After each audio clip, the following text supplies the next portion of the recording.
جب یہ افواہ پھیل گئی غزوہ احد کے مقام پر کہ رسول اللہ صلی اللہ علیہ وآلہ وسلم شہادت نوش فرما گئے، وہ اس دنیا میں مزید نہیں رہے، تو کچھ صحابہ کرام نے یہ سوچا کہ جب آقا دنیا میں نہ رہے اب دنیا میں رہنے کا کیا فائدہ، میدان میں نکل پڑے، خوب ڈٹ کے لڑ پڑے، خوب ڈٹ کے تلوار چرائی۔ ان میں سے بعض شہید ہو گئے، بعض غازی ہو گئے۔ کچھ صحابہ کرام نے یہ سوچا پیچھے ہٹے، ہم خبر کی تحقیق کر لے، آیا خبر درست ہے کہ نہیں، آقا کی تلاش کر لے، اگر آقا کسی مصیبت میں ہے آقا کی حفاظت کرے۔ وہ چند صحابہ کرام لگ بھگ 10 یا 12 مہاجرین صحابہ تھے، اسی طرح کچھ انصار صحابہ تھے جو آقا کو تلاش کرتے کرتے آقا کے ارد گرد ڈیرا ڈال دیا، حفاظت کرنے کے لیے مقرر ہو گئے۔ کچھ صحابہ وہ تھے جو اسی لیے پیچھے ہٹ گئے تاکہ وہ دوبارہ پیچھے ہو جائے، از سر نو اپنی طاقت کو جمع کر دے، اپنی قوت کو جمع کر دے، پالیسی کو بنائے، اسٹریٹجی کو تبدیل کر دے، ایک بار پھر جوش اور جذبے کے ساتھ، ایک ولولے کے ساتھ، ایک لگن کے ساتھ صحابہ کو جمع کر دے، زخموں کا علاج کر لے، پانی پی لے، کچھ سستا جائے۔ جس بات کو علامہ اقبال نے یوں بیان کر دیا، جپٹنا پلٹنا، پلٹ کر جپٹنا، لہو گرم رکھنے کہے ایک بہانہ۔ کچھ صحابہ اسی لیے پیچھے ہوئے تاکہ اپنی قوت، اپنی طاقت کو جمع کر کے اثر نو کفار پر حملہ آور ہو جائے اور اس ہوئی شکست کو فتح میں تبدیل کر دے۔ کچھ ناعاقبت اندیش لوگ اس بات کو یوں بیان کرتے ہیں، نعوذ باللہ عثمان رضی اللہ تعالی عنہ بھاگ گئے تھے۔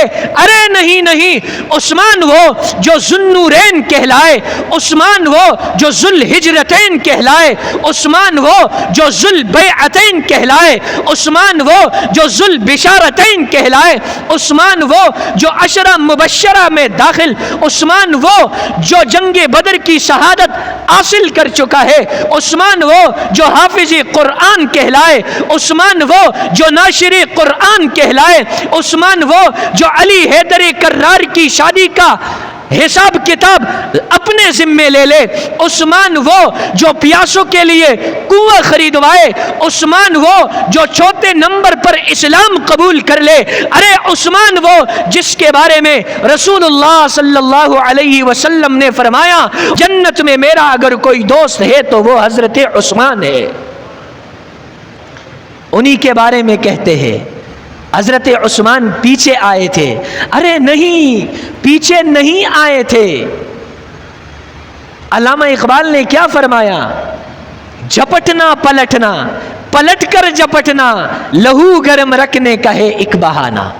تو کچھ صحابہ اسی لیے پیچھے آئے تھے اثر نو حملہ کرے، انہی میں سے سر فہرست حضرت عثمان غنی رضی اللہ عنہ ہے۔ دلیل کیا ہے؟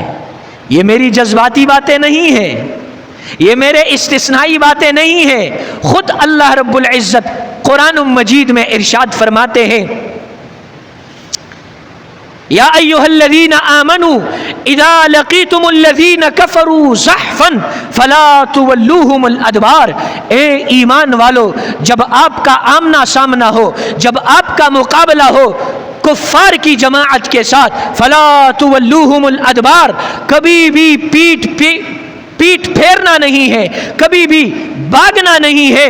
ومن یولہم دبرہ، جو شخص میدان جہاد سے ڈر کر بھاگ جائے وہ گناہگار ہے۔ لیکن دو صورتیں ایسی ہے جس میں کوئی شخص میدان سے پیچھے آ کر گناہگار نہیں ہوتا۔ ربا وہ کون سے دو صورتیں ہیں، وہ کون سے دو لوگ ہیں؟ اللہ جواب دیتے ہیں، اللہ ارشاد فرماتے ہیں، متحرفا لقتال، مگر وہ شخص جو صرف اور صرف جنگ کے میدان سے اس لیے پیچھے آ جائے کہ وہ یہ نیت کرے میں اثرنو طاقت جمع کر دوں، میں اثرنو مسلمانوں کو جمع کر دوں، میں اثرنو پالیسی بناؤں، میں اثرنو اسٹریٹجی بناؤں، میں اثرنو اپنے زخموں کا علاج کر کے دوبارہ کفار پر حملہ آور ہو جاؤں، ایسا شخص، ایسی جماعت اگر جہاد کے میدان سے پیچھے ہٹ جائے تو وہ گناہگار نہیں ہے۔ دوسرے کون سے لوگ ہیں؟ فرمایا دوسرے وہ ہے متحیزن الی فئۃ، دوسری صورت یہ ہے کہ ایسی صورت بن جائے کچھ مسلمان آگے ہو کچھ پیچھے ہو، وہ آگے والے اسی لیے پیچھے ہو جائے کہ ہم پیچھے آ کر اپنے اکثر مسلمان جو پیچھے رہ چکے ہیں ہم پیچھے آئیں، ان کے ساتھ مل کر ایک جماعت بن کر طاقت اور قوت کے ساتھ حملہ آور ہو جائے۔ اگر یہ دو صورتیں ہیں تو پھر ایسی صورت میں جہاد کے میدان سے پیچھے ہونا یہ ڈر نہیں ہے، یہ عین شجاعت ہے، یہ عین بہادری ہے، یہ عین طاقت اور قوت کا مظاہرہ ہے، یہ عقل مندی کا مظاہرہ ہے جسے قرآن نے بتایا۔ لہذا آج کل جو ایک ٹرینڈ بنا ہوا ہے، آج کل جو آپ سوشل میڈیا پر صحابہ کرام رضوان اللہ علیہم اجمعین، خاص طور پر حضرت عثمان رضی اللہ تعالی عنہ کو جو ٹارگٹ کر دیا گیا ہے، وہ اسی لیے جنگ کے میدان سے پیچھے آئے تھے تاکہ مسلمانوں کو جمع کر کے اثر نو حملہ کر دے۔ ہوا بھی یہی، جب کفار نے دوبارہ حملہ کیا صحابہ کرام نے اپنی بکھری ہوئی جماعت کو، منتشر ہوئی جماعت کو جمع کر دیا اور پھر اثر نو کفار پر حملہ کر دیا۔